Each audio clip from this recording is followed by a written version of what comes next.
Welcome to Sinister States. My name is Dara Osei, and I have been driving ambulances for 11 years. I want you to understand what that means before I tell you anything else, because most people hear that and picture something specific. Sirens, speed, the controlled chaos of emergency medicine playing out in the back while someone up front just drives. That part is real, but it is only the surface of what the job is, and it is nowhere near the part that changed how I see the world. I work nights. Have worked nights since my 3rd month on the job, when the day supervisor looked at my record and told me I had the right temperament for it.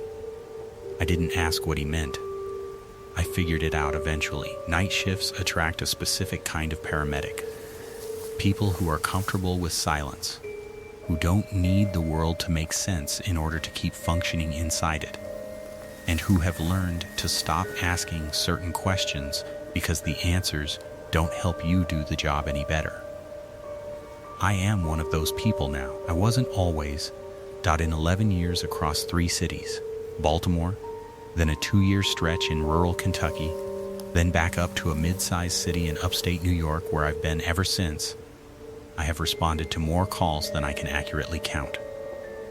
Cardiac events, overdoses, accidents on roads that hadn't been properly maintained in years, domestic situations that dispatch described one way and presented another. The full range of what human beings do to themselves and each other when the night gets long enough and the right pressures stack up in the wrong order.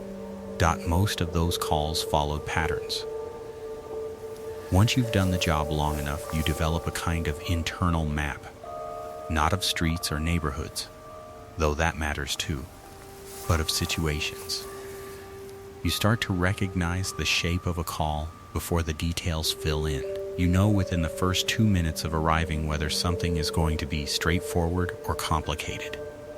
And you build that read out of small things, the way a door is left open, whether the lights inside are on, how the people standing outside are holding themselves.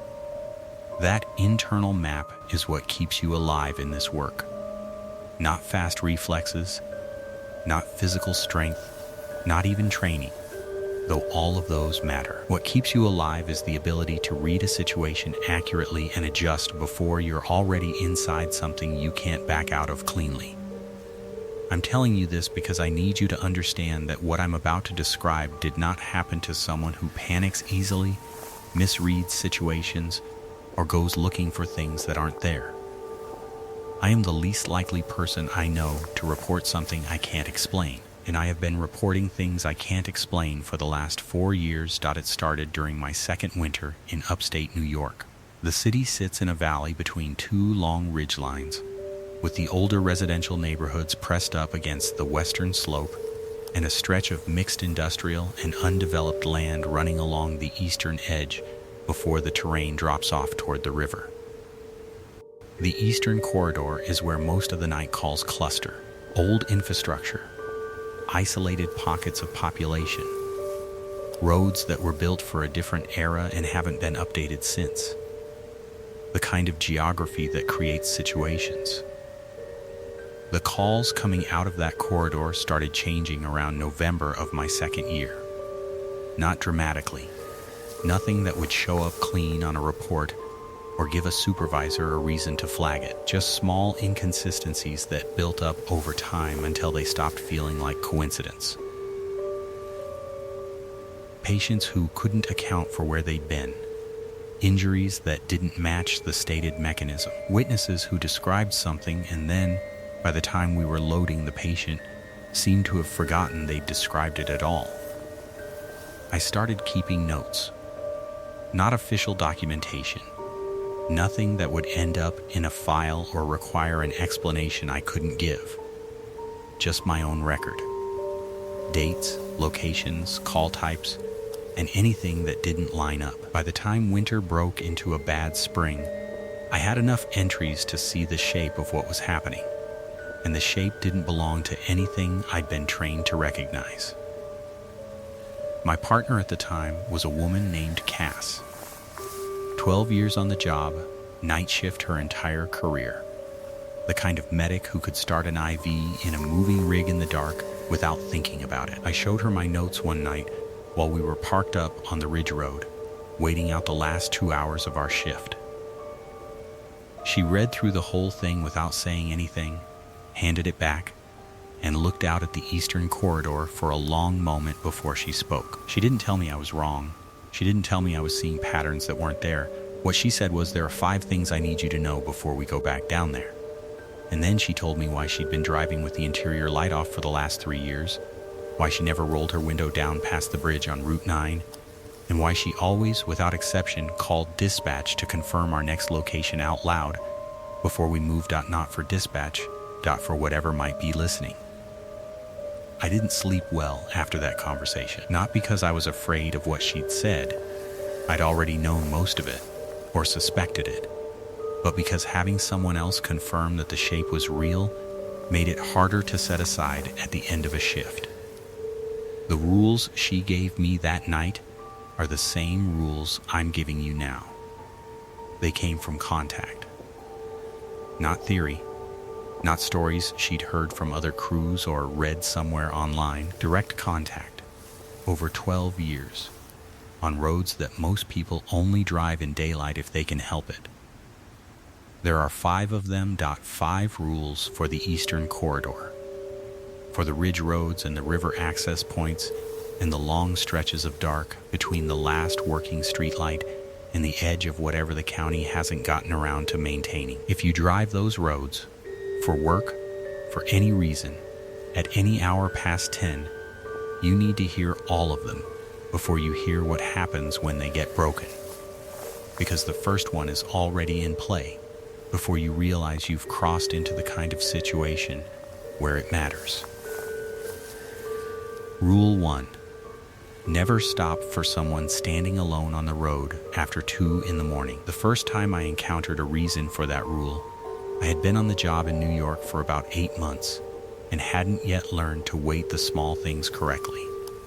That's the honest version. The version where I admit that training gives you a framework and experience fills it in, and that there is a specific category of mistake you can only make once before the framework permanently changes shape around it. It was a Tuesday in late October, just past 2:30 in the morning. Cass and I had cleared a cardiac call on the south end of the corridor and were running back toward our staging area along a stretch of ridge road that cuts between 2 sections of old-growth tree cover before it opens up at the top into a long, flat straightaway with visibility in both directions. No houses along that stretch, no driveways, no pull-offs, nothing that would explain why anyone would be out there on foot at that hour. I saw the figure from about 300 yards out, standing at the edge of the road, just past where the tree line broke on the right side. Not on the shoulder, on the road itself, close enough to the center line that my headlights caught them fully without me having to adjust my angle. Adult height, dark clothing, facing in our direction, just standing there. My first read was a medical situation. Someone in distress, disoriented, maybe a diabetic episode or a head injury, wandered out of the trees from somewhere I wasn't seeing. That's the trained response. Assign the most likely medical explanation and work from there. I slowed the rig and told Cass we had a pedestrian in the road. She looked up from the tablet where she'd been logging the last call, saw the figure, and said, "Don't stop, not urgently." Not like she was frightened. The way she said it was the same tone she used to tell me which exit to take, or which entrance the ER used for incoming units. Flat, certain, already past the point of needing to explain itself. I slowed anyway.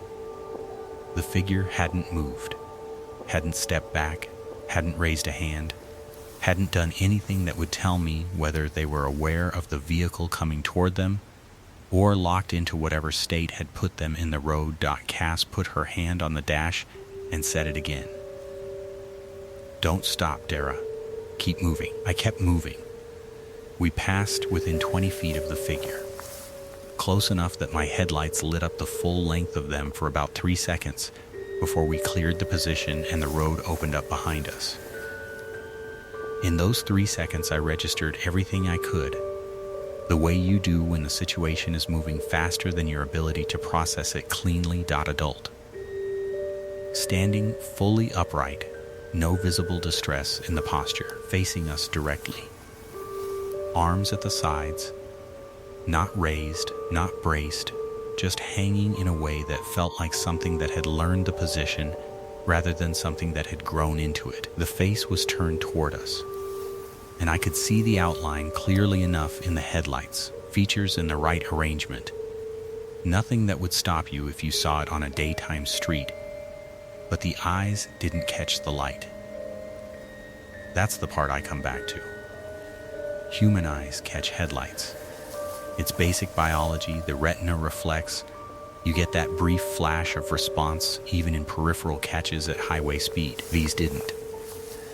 The headlights hit the face and the eyes stayed flat, the same dark as the rest of the figure, like looking at a photograph of a face rather than the face itself. We cleared the straightaway, and I watched the mirror until the tree line closed off the view. The figure hadn't moved, hadn't turned to track us, just stayed in the same position, facing the direction we'd come from, as if we'd been the ones traveling towards something rather than away. I asked Cass what that was. She didn't answer right away. She finished the entry on the tablet, set it down, and said she didn't know exactly, but that she'd seen it 4 times on that road in 12 years, and that the twice she'd stopped, the first 2 times, before she understood what it was, both ended with her and whatever partner she had at the time sitting in a rig that wouldn't start, on a road with no cell signal, waiting to see whether the thing that had walked to the driver's side window was going to do something, or just stand there until it decided not to. Both times it had just stood there. Both times the rig had eventually started again. Both times the figure was gone when she looked for it, without any sound of movement, without any direction she could track it to. She didn't know what it was. That was the honest answer. What she knew was its behavior pattern, and behavior pattern is what the rules are built on. It stands in the road. It doesn't move toward you unless you stop. If you stop, it approaches the driver's side, not the passenger side, not the back. It stands at the window. It doesn't speak. It doesn't attempt to enter. It waits for a duration that doesn't follow any logic she could map, and then it is no longer there. What happens if you open the window? She didn't know, because she never had, and neither had any crew she'd spoken to who'd followed the rule correctly the second time around. What happens if you get out, she said. She also didn't know but the family of 3 that went missing off that same Ridge Road 18 months before I joined the crew in New York. Their rig was found in the morning, engine off, driver's door open, no signs of struggle, keys in the ignition. The call had come in at 2:47 in the morning. The location was 400 yards from where I'd seen the figure standing in the road. Don't stop. That's the whole rule, however it presents. Confused pedestrian, injured person, someone waving you down. If it's past 2 in the morning on that corridor, and the person is alone and standing in the road, you do not stop the vehicle. You call it in. You keep moving. And you do not look back in the mirror for longer than it takes to confirm the road behind you is clear. Rule 2. If a patient tells you not to take them to the hospital, ask them why exactly once. If the answer doesn't make sense, don't ask again. This one is harder to explain than the first rule because it doesn't present as obviously as a figure standing in the road at 2 in the morning. It hides inside something that looks like normal resistance. Patients refuse transport all the time. It's one of the more common friction points in the job, and there's a whole protocol built around it.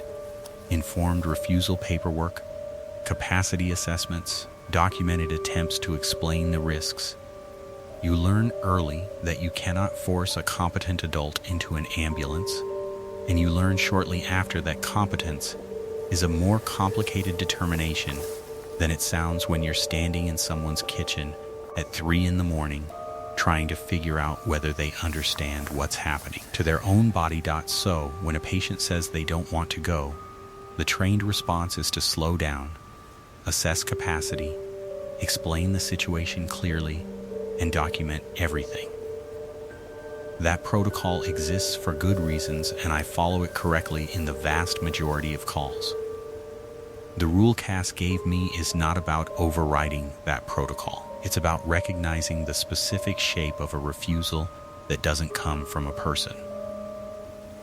I want to be precise about that distinction because it matters more than anything else in this section. The first time I encountered it, we were running a welfare check call on the east side of the corridor, about a mile past the point where the maintained road transitions into the older county surface that the city hasn't repaved since somewhere in the late 90s.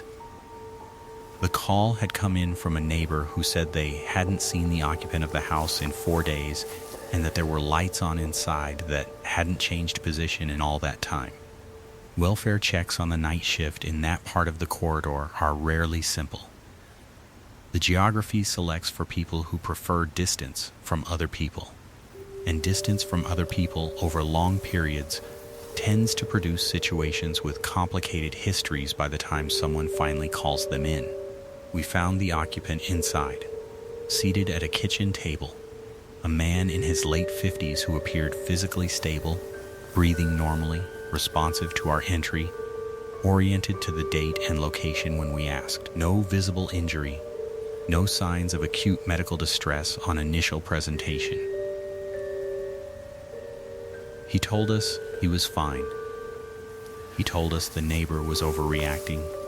He told us he'd been meaning to call someone to let them know he was okay but had been busy. None of that was unusual. I started the standard assessment while Cass looked around the space, the way we always split the initial entry. One person on the patient, one person reading the environment. It was when I asked him whether he wanted to be checked out at the hospital that the shape of the thing changed. He said no. Fine. Standard. I asked him why, the way the protocol requires, giving him the space to articulate his reasoning so I could assess whether the refusal was coming from a place of understanding or a place of impaired judgment. He looked at me for a moment before he answered. Not the pause of someone gathering their thoughts, a different kind of pause. The kind that feels like something is deciding rather than remembering. Then he said, "They don't want me to leave." I asked him who he meant. He didn't answer that question. He looked at the table and said it again, in exactly the same phrasing, the same cadence, like a recording finding its place on a loop. "They don't want me to leave." And then he looked back up at me, and the expression on his face was wrong in a way I could register clearly but couldn't immediately name. The components were all correct: eyes, mouth, the arrangement of concern, but the timing was off, like watching someone perform an emotion they had studied rather than felt. I didn't ask again. That's the rule. You ask once. If the answer doesn't map to anything a person in that situation would actually say, you do not pursue it. Because pursuing it is how you get pulled into the logic of whatever is operating the refusal. You document capacity as questionable, you note the specific language used, and you move the situation toward transport by shifting your approach. Not arguing, not explaining further, just redirecting to the physical. We need to check a few things before we make any decisions. Let me just get your blood pressure. Small, concrete, present tense steps that keep the interaction moving without giving the refusal room to expand. Cass appeared in the kitchen doorway while I was getting the blood pressure cuff in place. She looked at the patient, then at me, and gave me a single small nod that meant she'd seen what she needed to see in the rest of the house. I didn't ask her what. We completed the assessment, documented appropriately, and got the man into the rig. He didn't speak again during transport. Sat on the stretcher with his hands on his knees and looked at the floor the entire way to the hospital. By the time we transferred care, he seemed more like himself, slower to respond, disoriented in the way that genuine medical situations produce, but present in a way he hadn't been at the kitchen table. Cass told me afterward what she'd found in the back of the house. A bedroom with the curtains nailed shut, and every mirror covered with newspaper that had been there long enough to yellow. Writing on the wall behind the bed, in a hand that matched the patient's, the same 7 words repeated from floor to ceiling in columns so tight they overlapped at the edges. The same 7 words he'd said to me at the table. They don't want me to leave.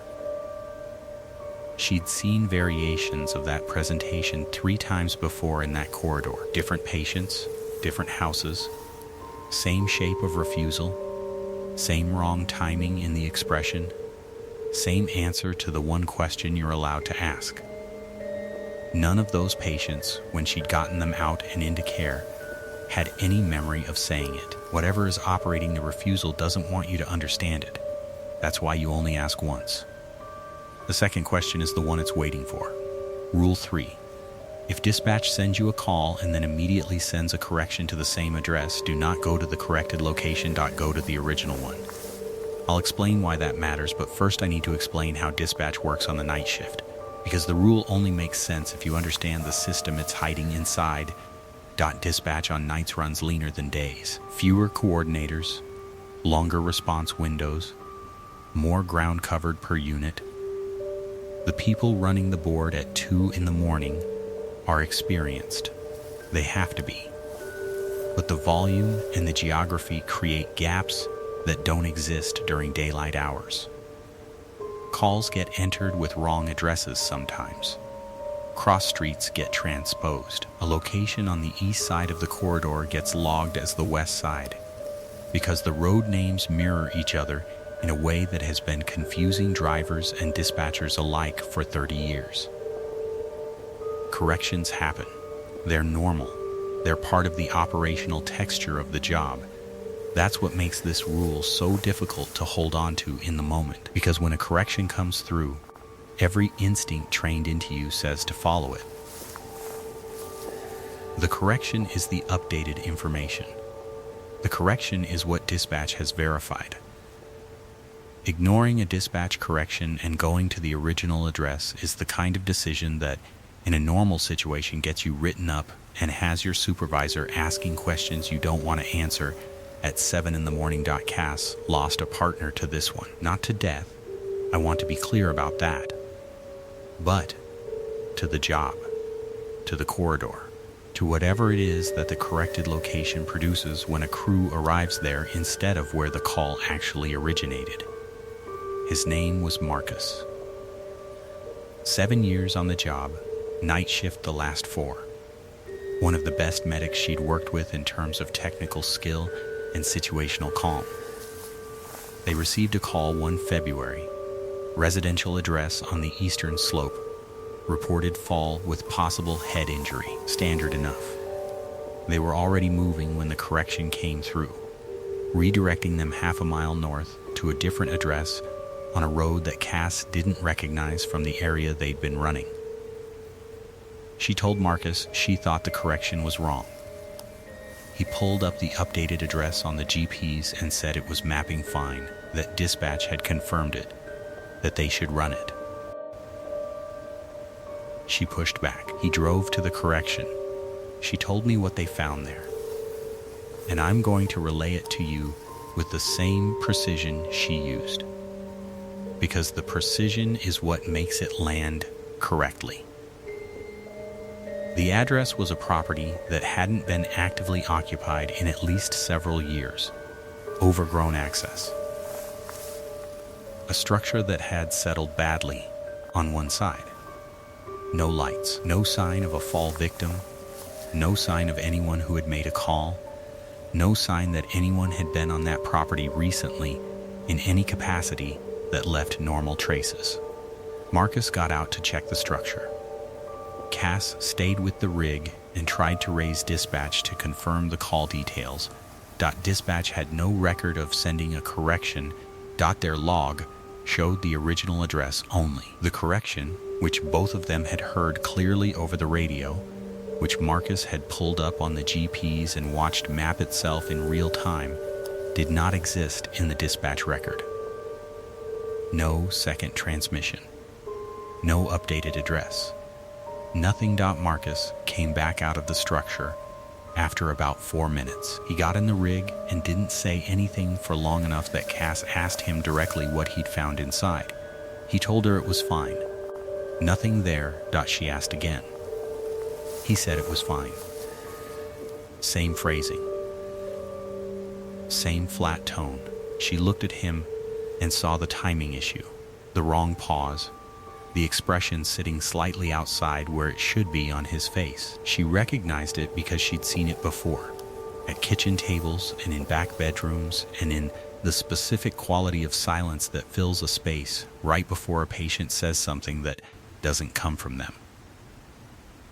She got them out of there, drove them back to the staging area, called the shift supervisor, and got Marcus into a handoff without explaining more than she needed to. He was assessed, cleared medically, and back on shift within a week. But he never worked the night corridor again, requested a permanent transfer to days in a different district, and when Cass ran into him 18 months later and asked him carefully, in a way that gave him room to say nothing if he needed to, whether he remembered what he'd seen inside that structure, he said he didn't remember being on that call at all. Not imperfectly, not vaguely, the way memory softens things over time. He had no record of it. The night didn't exist for him in any form she could locate by asking questions around the edges of it. Go to the original address. Whatever is generating the correction, and Cass had a theory about it that I'll tell you. But a theory is all it is. It needs you at the secondary location, not the first. The first location is where the call actually came from. The first location is where there is a person, or something presenting as a person, in a situation that anchors the call to a real address in the real dispatch record. The corrected location is something else's agenda. Rule 4. Never let a patient tell you to turn off the radio. This one is short because the rule itself is simple, and the reason behind it is the kind of thing you understand immediately once it's been stated plainly. The radio is the only thing in that rig that connects you to other people, not the phone. Phones lose signal in the corridor in ways that don't correspond to any coverage map you can find. Not the GPS. The GPS has its own problems on those roads, which you've already heard part of. The radio. That's the thread. If something gets into the rig with you, and I am choosing that phrasing deliberately, because gets into covers the range of situations this rule applies to, the first thing it needs is the thread cut. Don't cut it. Whatever the reason sounds like, keep the radio on. Rule 5. If you finish a shift and you don't remember the last call, do not go home. Go back to the station. Walk inside. Sit down under the lights and go through your run sheet line by line until the shape of the night comes back in the right order. Don't call anyone.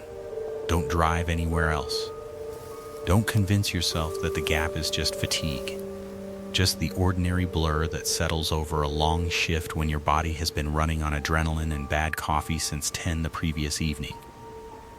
Fatigue has a texture. This is different. You will know the difference if you have read this far, and if you are reading this far, you are probably already the kind of person who works the hours in the roads where this rule becomes relevant. Cass gave me this rule last, and she gave it to me differently than the others. The first 4 she delivered with the same clinical flatness she used for everything. Here is the behavior pattern. Here is the response. Here is what happens when the response fails. Information transfer. The way you'd explain a protocol to a new hire who needed the logic laid out before they could hold the rule correctly. This one she gave me sitting in a parking lot outside the station at 6 in the morning, with the sky going gray over the eastern ridge and both of us on the wrong side of a 12-hour shift that had run long. She wasn't looking at me when she said it. She was looking at the ridge, at the specific line where the tree cover broke and the sky started, and she had the expression of someone doing a calculation that keeps coming out the same way no matter how many times they run it. She told me it had happened to her once. 7 years into the job, third winter in the corridor, she'd pulled into the station at the end of a shift and sat in the rig for what she thought was a few minutes before going inside to clear her paperwork. And when she looked at the clock on the wall in the break room, it was 4 hours later than the clock in the rig. She had no memory of the gap, no memory of any call in the final stretch of her shift that would account for where the time had gone, or why her run sheet had an entry she didn't recognize in her own handwriting, for an address she had driven past 100 times but had never been dispatched to, with a patient description that matched no one she could account for. She went through the run sheet the way I just told you to, sat under the lights and worked backwards from the last entry she was certain of, checking each call against her memory, against the dispatch log, against the physical evidence of the shift, equipment used, supplies restocked, mileage logged. Most of it held. Most of it was exactly what she remembered. The last entry didn't match anything.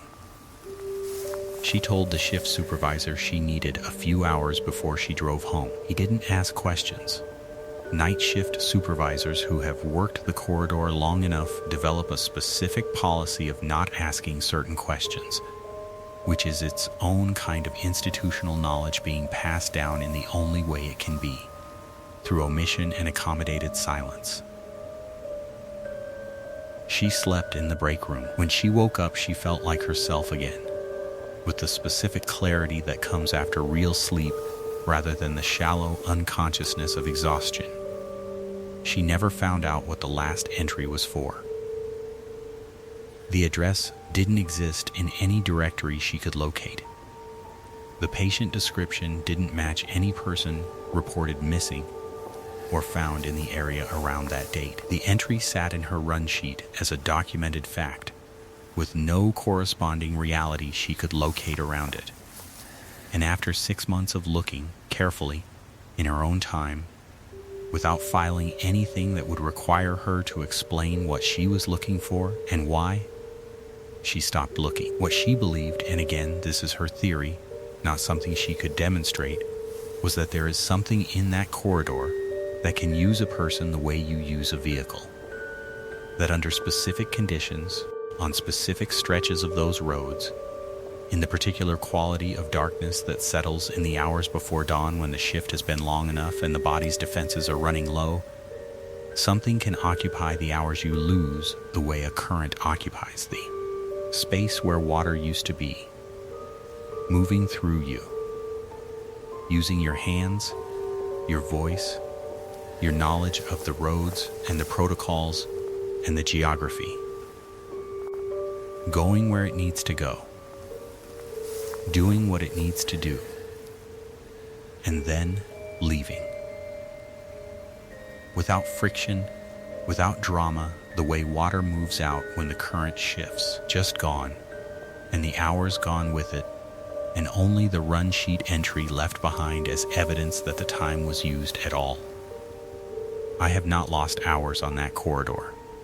I want to be clear about that. 11 years in, 4 of them watching the eastern ridge with the specific attention cast trained into me, and I have not sat in a parking lot with a clock reading 4 hours past where I expected it to be.